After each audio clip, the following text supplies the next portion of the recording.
नमस्कार दोस्तों, चलिए जानते हैं हरियाणा की 50 फटाफट बड़ी खबरों को सिर्फ 10 मिनट में। लेकिन उससे पहले यह वीडियो आप किस जगह से देख रहे हैं हमें कमेंट में जरूर बताएं।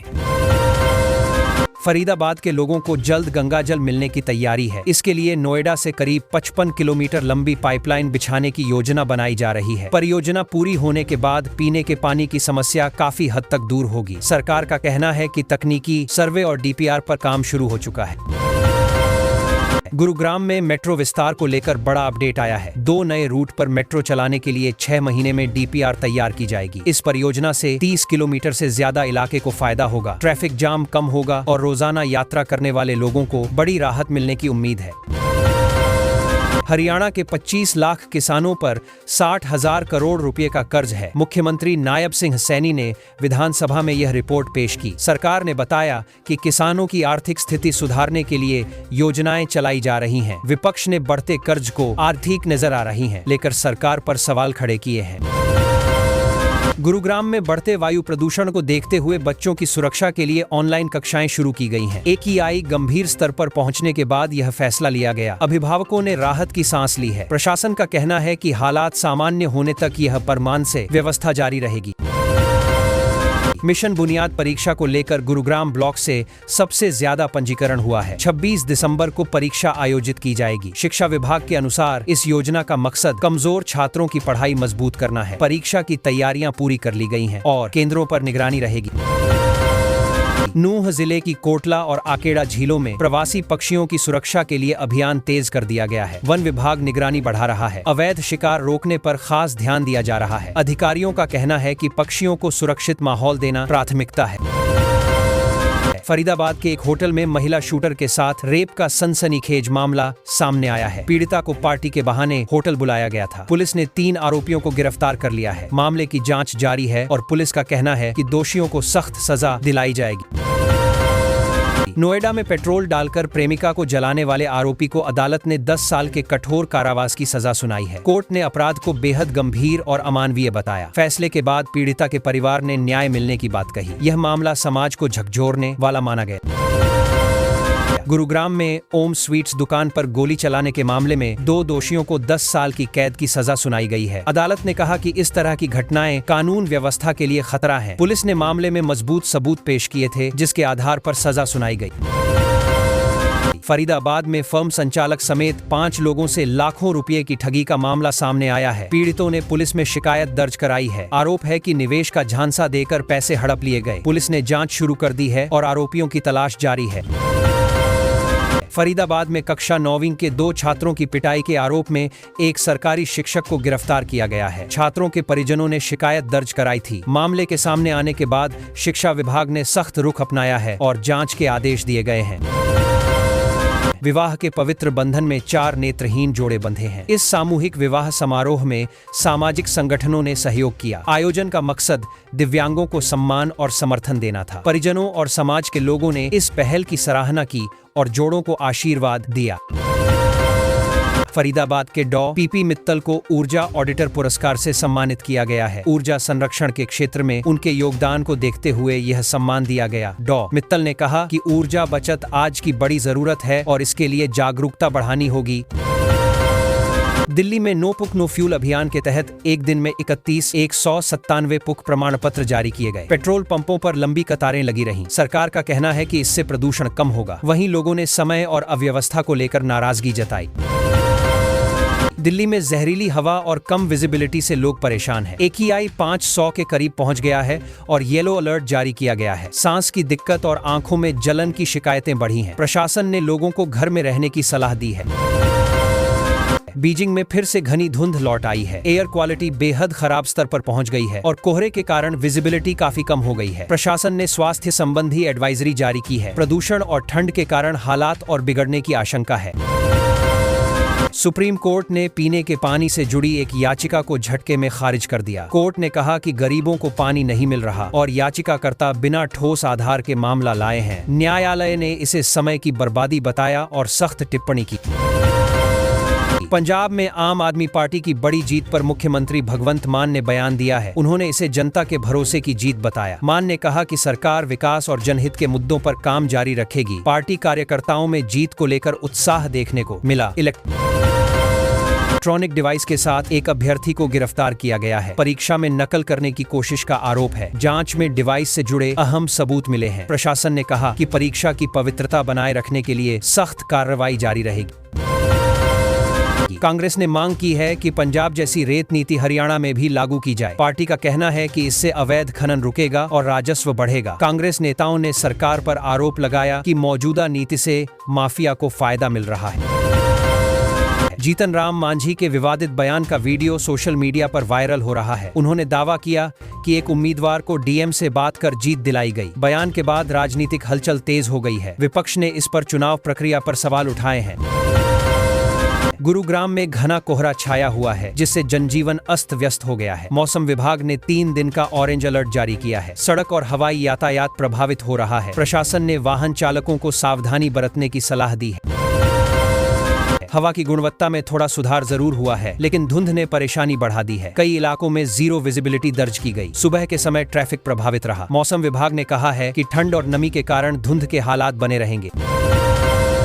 गुरुग्राम में 2 अलग अलग घटनाओं में महिला समेत 2 लोगों ने आत्महत्या कर ली। पुलिस ने शवों को पोस्टमार्टम के लिए भेजा है। शुरुआती जांच में घरेलू और व्यक्तिगत कारण सामने आ रहे हैं। पुलिस मामले की हर एंगल से जांच कर रही है। ईडी ने ASEL के 2 पूर्व निदेशकों के खिलाफ अभियोजन शिकायत दर्ज कराई है। मामला वित्तीय अनियमितताओं से जुड़ा बताया जा रहा है। एजेंसी का कहना है कि जांच में गंभीर सबूत मिले हैं। आगे की कार्रवाई अदालत के निर्देश के अनुसार की जाएगी। हरियाणा सरकार अब राशन वितरण में आंखों की पहचान वाली तकनीक लागू करने जा रही है। नई पोस्ट मशीनों से लाभार्थी की पहचान होगी। सरकार का कहना है कि इससे फर्जी राशन रुक जाएगा और सही लोगों को पूरा अनाज मिलेगा। व्यवस्था को पारदर्शी बनाने की तैयारी है। केंद्रीय मंत्री ने जानकारी दी कि हरियाणा में बीते 3 साल में 8,193 श्रमिक परिवारों को मनरेगा के तहत काम मिला। सरकार का कहना है कि इससे ग्रामीण इलाकों में रोजगार बढ़ा है और मजदूरों को अपने ही गांव में काम मिला। हरियाणा सरकार ने नई भर्ती प्रक्रिया शुरू की है। चयन के लिए एक 100 अंकों की परीक्षा होगी और एक अतिरिक्त टेस्ट भी देना होगा। सरकार का कहना है कि इससे योग्य उम्मीदवारों का चयन होगा और भर्ती में पारदर्शिता बनी रहेगी।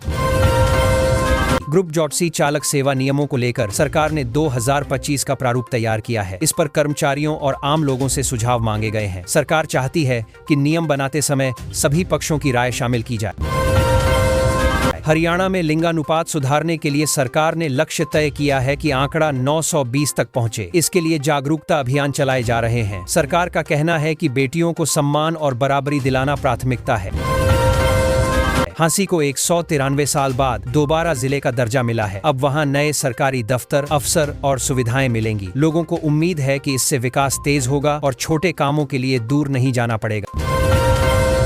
हरियाणा विधानसभा का शीतकालीन सत्र 22 दिसंबर तक चलेगा। इस दौरान कई अहम मुद्दों पर चर्चा होगी। विपक्ष सरकार से सवाल पूछेगा और सरकार अपने फैसलों और नीतियों का जवाब सदन में देगी।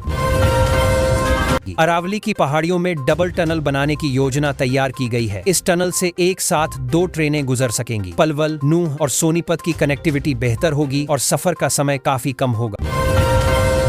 राशन व्यवस्था को मजबूत करने के लिए हरियाणा में 4000 नए डिपो खोले जाएंगे। इससे लोगों को दूर नहीं जाना पड़ेगा और भीड़ भी कम होगी। सरकार का दावा है कि गांव और शहर दोनों जगह राशन वितरण ज्यादा आसान और सुचारू हो जाएगा। पलवल के पातली खुर्द गांव में लुवास का पशु विज्ञान केंद्र बनाया जाएगा। इससे पशुपालकों को नई तकनीक, प्रशिक्षण और इलाज की सुविधा मिलेगी। सरकार का मानना है कि इससे पशुपालन से जुड़ी आय बढ़ेगी। नए जिले की घोषणा करना आसान होता है, लेकिन जमीन पर उतारना मुश्किल। दफ्तर, स्टाफ, बजट और इमारतों की कमी सबसे बड़ी समस्या होती है। जब तक यह सब पूरा नहीं होता, लोगों को पूरा लाभ नहीं मिल पाता। सोनीपत में मोहनलाल बडौली ने कहा कि शिक्षा, खेल और संस्कार से ही देश का भविष्य मजबूत बनता है। उन्होंने युवाओं से अपील की कि पढ़ाई के साथ खेल और नैतिक मूल्यों पर भी ध्यान दें। जींद में स्वास्थ्य कर्मियों ने अपनी लंबित मांगों को लेकर काले बिल्ले लगाकर टीकाकरण किया। उन्होंने कहा कि सेवा जारी रहेगी, लेकिन जब तक मांगे पूरी नहीं होंगी, विरोध भी चलता रहेगा। हरियाणा में ठंड और कोहरे से जनजीवन प्रभावित है। 8 जिलों में घनी धुंध छाई हुई है। मौसम विभाग ने कहा है कि अगले दिन भी ठंड बनी रहेगी, इसलिए लोगों को सावधानी बरतने की जरूरत है। हरियाणा कांग्रेस ने पंचकूला में भाजपा मुख्यालय के बाहर प्रदर्शन किया। कांग्रेस का आरोप है कि सरकार जनहित के मुद्दों को नजरअंदाज कर रही है। प्रदर्शन के दौरान पुलिस तैनात रही और हालात काबू में रहे।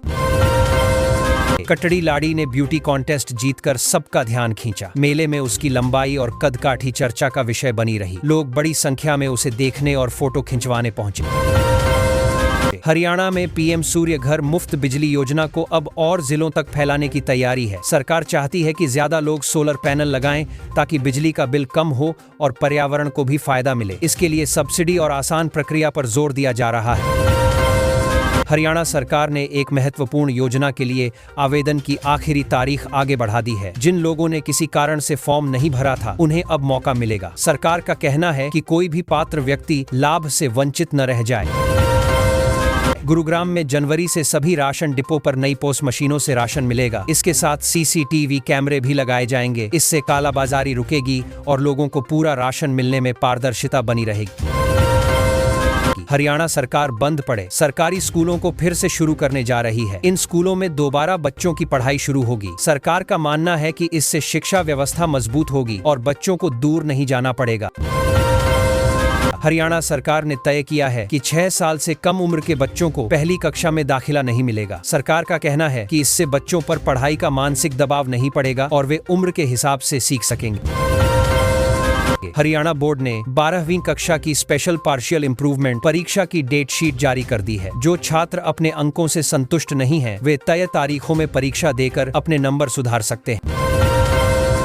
हरियाणा सरकार ने 2026 के लिए सरकारी कर्मचारियों की छुट्टियों की सूची जारी कर दी है। इसमें राष्ट्रीय, राज्य और अन्य अवकाश शामिल हैं। कर्मचारियों को अब पहले से अपनी योजनाएं बनाने में आसानी होगी। हरियाणा के स्कूलों में प्रार्थना व्यवस्था को लेकर बड़ा बदलाव किया गया है। शिक्षा विभाग ने आदेश जारी कर सभी स्कूलों में एक जैसी व्यवस्था लागू करने को कहा है ताकि किसी तरह का विवाद न हो। गुरुग्राम में वायु प्रदूषण बढ़ने के कारण बच्चों की सेहत को देखते हुए कुछ स्कूलों में ऑनलाइन कक्षाएं शुरू की गई हैं। प्रशासन का कहना है कि हालात सामान्य होने तक यह फैसला जारी रहेगा।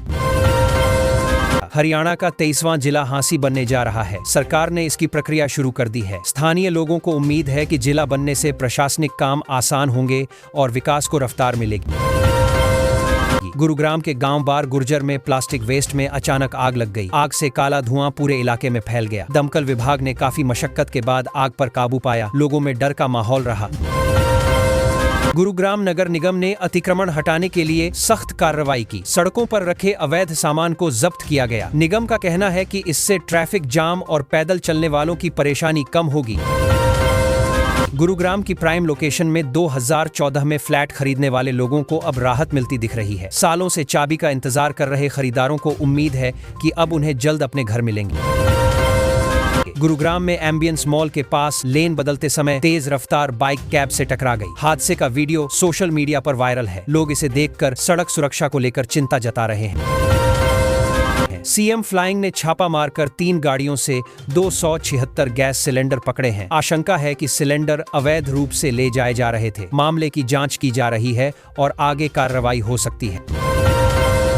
सिरसा में किसानों ने अपनी मांगों को लेकर विधायकों को ज्ञापन सौंपा। किसानों का कहना है कि उनकी समस्याओं को लंबे समय से नजरअंदाज किया जा रहा है और जल्द समाधान होना चाहिए। किसान और मजदूर संगठनों ने कर्ज माफी और धान खरीद में घोटाले की जांच की मांग उठाई है। उनका कहना है कि किसानों को न पूरा भुगतान मिल रहा है, न ही सही जानकारी दी जा रही है। गुरुग्राम के एक गांव में नकाबपोश व्यक्ति ने घर के बाहर खड़े 2 वाहनों में आग लगा दी। घटना के बाद इलाके में दहशत फैल गई। पुलिस ने मामला दर्ज कर जांच शुरू कर दी है। ईडी ने अंसल ग्रुप के खिलाफ चार्जशीट दाखिल की है। आरोप है कि कंपनी ने गंदे पानी से पर्यावरण और लोगों को नुकसान पहुंचाया। एजेंसी का कहना है कि कंपनी ने इससे आर्थिक फायदा उठाया। खराब जूता बेचने के मामले में उपभोक्ता आयोग ने कंपनी पर 11,000 रुपये का जुर्माना लगाया है। आयोग ने कहा कि ग्राहक को गुणवत्तापूर्ण सामान देना कंपनी की जिम्मेदारी है। फर्जी दस्तावेजों के आधार पर पास कराए गए भवन के नक्शे को रद्द कर दिया गया है। नगर निगम ने साफ कहा है कि नियमों के खिलाफ काम करने वालों पर सख्त कार्रवाई होगी। धूप निकलने से लोगों को थोड़ी राहत जरूर मिली है, लेकिन हवा की गुणवत्ता अब भी खराब है। लोग सांस लेने में दिक्कत और आंखों में जलन की शिकायत कर रहे हैं। BS3 और BS4 वाहनों पर रोक के बावजूद शहर में जाम की स्थिति बनी हुई है। लोगों का कहना है कि सिर्फ पाबंदी नहीं, ट्रैफिक व्यवस्था सुधारना जरूरी है।